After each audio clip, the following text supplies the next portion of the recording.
तो जरा बात करते हैं कि सबसे ज्यादा क्वेश्चन किन किन यूनिट से आते हैं। स्टार्ट करते हैं, सबसे पहले 2 यूनिट की बात करूंगा मैं।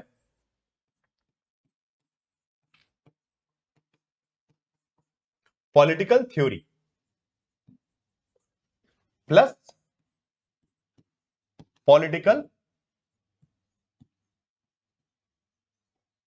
थॉट। ओके, ये दोनों यूनिट्स मैं एक साथ इसलिए ले रहा हूं बिकॉज इसमें कई जगह चीजें मिक्स भी होती है। ठीक है, ऐसा नहीं कि बहुत कुछ क्वेश्चंस ऐसे प्योरली आप नहीं बोल सकते कि सिर्फ पॉलिटिकल थ्योरी का है, सिर्फ पॉलिटिकल थॉट का। Okay, because a lot of thinkers are related there. Okay, political thought के जो थिंकर्स है वो पॉलिटिकल थ्योरी से रिलेट भी करते हैं, तो इंटरमिक्स होता है वहां पे। ठीक है, तो इसलिए इसको हम कंबाइंड रूप में देखेंगे, ऐसा नहीं कि सेपरेटली कि पॉलिटिकल थ्योरी, बिकॉज लाइक कुछ क्वेश्चंस होते हैं जिसको आप प्योरली बोल सकते हैं कि yes this is from the political theory, but they might also be related with the political thought। और let's say political thought के क्वेश्चंस भी जैसे मान लीजिए मार्क्स पे क्वेश्चन आया, तो अब आप उसको बोलेंगे कि यार वो पॉलिटिकल थॉट से आएगी पॉलिटिकल थ्योरी, बिकॉज मार्क्सिज्म तो यहाँ पे भी है।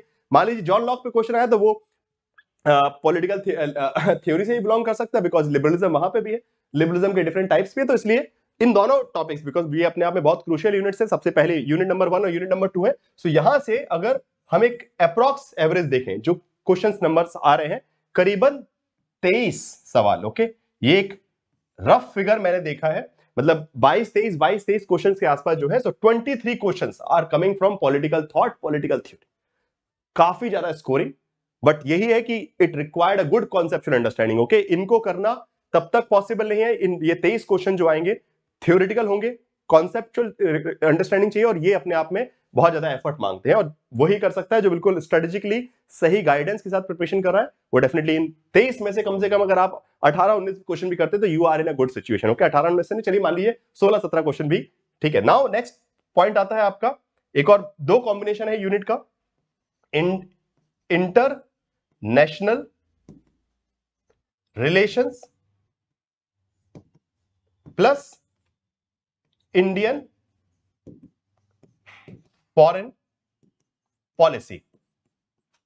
नाउ अगेन यहां पे भी काफी सारे क्वेश्चंस ऐसे होते हैं जो you can not segregate properly कि this is only from the IFP और let's say only from the Indian international relation. Okay, so यहां से भी ये यूनिट जो ऐसी है, ये दो यूनिट्स ऐसी हैं जिनमें मिक्स होते हैं क्वेश्चंस। ओके, और इसलिए इसको हम कंबाइन ही टोटल करेंगे, और यहां पे भी जो combined total I have seen is around 18 questions.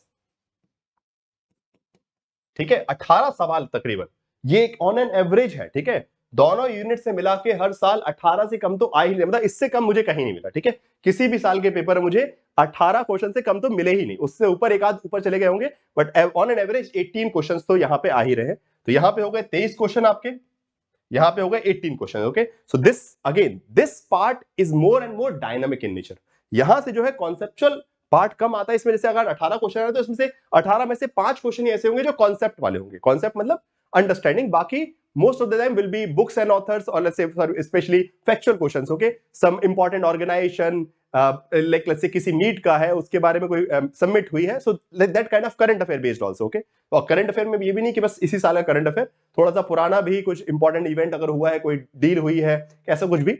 So international organisation, United nation, इन सबसे रिलेट करके इंडियाज रिलेशन, और लेट्स से इंडियन फॉरेन पॉलिसी, इंडियाज ने किसी से डील की है, किसी कंट्री के कोई पार्टनरशिप की है, सो वो सब इसमें मिक्स्ड होते हैं। ठीक है, सो ये हो गए आपके दो पार्ट। ओके, सो यहाँ पे हमने एक प्रकार से 4 यूनिट्स का पर्सपेक्टिव देख लिया। ओके, नाउ सिमिलरली अगर हम और आगे बढ़ते हैं कि इसके अलावा और कौन सी यूनिट्स को अगर हम फोकस कर सकते हैं, चलिए, तो ये मैंने दो आपको बता दिए। Now moving forward next aspect को जो है, जो कि मेरे हिसाब से सभी बच्चों को करना चाहिए, because these are very easily doable.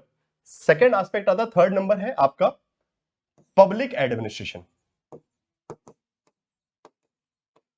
Although यहां से नंबर ऑफ क्वेश्चंस कम तो नहीं है वैसे, एनी हाउ हर बार 9 से 10 क्वेश्चन आते हैं, एटलीस्ट 10 क्वेश्चंस।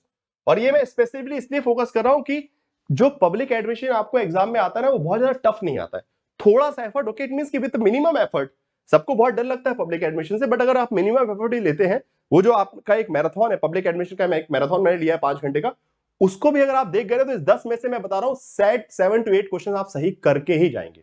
और अगर जीआरएफ बूस्टर वगैरह लिया होगा तो 10 में से 10 करके जाएंगे, ये मेरी गारंटी है, बिकॉज ये काफी स्कोरिंग होता है। यहां पे ज्यादा कॉन्सेप्चुअल पार्ट भी बहुत ज्यादा डीप नहीं होता है, थ्योरेटिकल पार्ट भी डीप नहीं होता, और फैक्चुअल बेसिकली कुछ करंट अफेयर वाला तो है नहीं, जो स्टैटिक है, बिल्कुल स्टैटिक यूनिट है। सो यहां से भी स्कोर बहुत अच्छा हो सकता है आपका, ये 10 क्वेश्चन।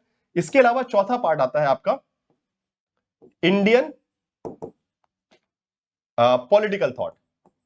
अगेन ये यूनिट भी काफी ज्यादा डुएबल है और इट रिक्वायर्ड मिनिमम एफर्ट। मतलब हम बात करें बिकॉज अभी जो है वक्त बचा है बहुत कम। Okay, you have a limited time. Okay, अब सीधी बात है, मैं ये नहीं बोल सकता कि आप बिल्कुल बिल्कुल आधार बना लेंगे, सब कुछ कर लेंगे, अभी नहीं। अभी प्रैक्टिकल अप्रोच लेके चलिए कि जहां पे सही में थोड़ा सा टाइम, 5 दिन का टाइम दिया और एक यूनिट तैयार, और वहां से आने वाले हर क्वेश्चन को आप अटेम्प्ट कर सकते हैं। अगेन यहां से पॉलिटिकल थॉट से आपको 10 सवाल दिखेंगे ही दिखेंगे, 10 question at least. Okay, this is the average that is happening every year. Okay, हर साल एक आध बार, कभी कभी मैंने एक बार देखा, आई गेस 2021 के पेपर में हुआ था कि 8 क्वेश्चन हो गए थे, बट नहीं तो हर साल कम से कम 10 क्वेश्चन तो आ रहे हैं। 2021 के पेपर में हुआ था कि एक शिफ्ट में जो है क्वेश्चन जो है थोड़े से वहां पे 2 कम आए थे, मतलब 8 के अराउंड क्वेश्चंस थे, बिकॉज उन्होंने कुछ एक दो टॉपिक ऐसे बाहर के रैंडम उठा लिए थे। ठीक है, सो 10 क्वेश्चन, और ये सबसे बड़ी बात यह है कि यहां से स्कोर आपका बिल्कुल सेफ है। इसमें आप बहुत मिनिमम एफर्ट लेंगे और बहुत अच्छा स्कोर आपका होगा। So this is the something. So अभी हमने 6 यूनिट्स देखे। अब इसके अलावा मैं अगर बोलूंगा कि आप और कौन से यूनिट्स को देख सकते हैं, मतलब ऑलमोस्ट हमने 23 क्वेश्चन वहां देखे, political theory, political thought. 18 question हमने देख लिए आईआर के और आईएफपी के। इसके अलावा public administration and Indian political thought. इसके बाद आती है एक बहुत क्रूशियल यूनिट, बट थोड़ा टफ है, वो है यूनिट नंबर आपकी यूनिट नंबर 7, जिसको हम बोलते हैं political institution of India. Political institution in India. Okay, यहां से भी तकरीबन 12 से 13 क्वेश्चन आते हैं। Okay, 12 to 13 question. इसमें थोड़ा बहुत वेरिएशन है, कई बार 15 क्वेश्चन भी देखने को मिल गए हैं, बट वो बहुत रेयर होता है, ऐसा हम रिपीटेड नहीं। बट हाँ, 10 के ऊपर के 11 12 13 11 12 13 एटलीस्ट ये टारगेट चल रहा है political institution of India. It means कि यूनिट नंबर 7, जिसमें आपका इंडियन कॉन्स्टिट्यूशन वाला पार्ट आता है, इंस्टीट्यूशन वाला पार्ट आता है। ठीक है, सो दिस यूनिट थोड़ा सा टफ जरूर पड़ता है, because again it has huge amount of information, बहुत सारी इंफॉर्मेशन, बहुत सारा फैक्ट, बहुत सारे लाइक से आर्टिकल्स आपको रटने पड़ते हैं यहाँ पे।